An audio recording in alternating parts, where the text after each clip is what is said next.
how to check flight eligibility under EC2612004 on air. Hello guys, welcome to another AirHelp tutorial. In this tutorial, you'll learn how you can check your flight eligibility under the EC2004 on air. And how do you do that? It is very simple. The first step is for you to visit the AirHelp website just like I've done here.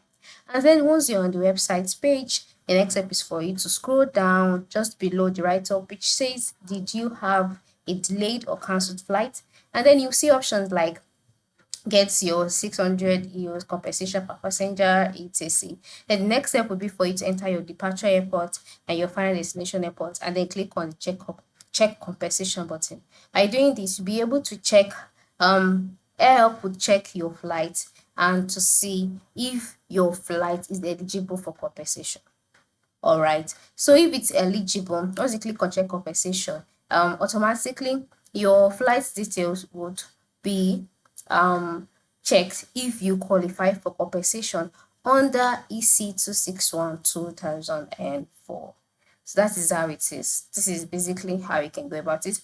But if you do not want to make use of this section, you can decide to fast check with your boarding pass as well by clicking on fast check with boarding pass, and then you'll be taken to the boarding pass page where you would upload your boarding pass, and then if your flight is eligible for compensation, AirHelp would also check through and give you a response. Or you can decide to move to the top part of the screen where you can see the Get Compensation tab. Click on it, and then you'll be taken to the page where you will do a thorough eligibility check.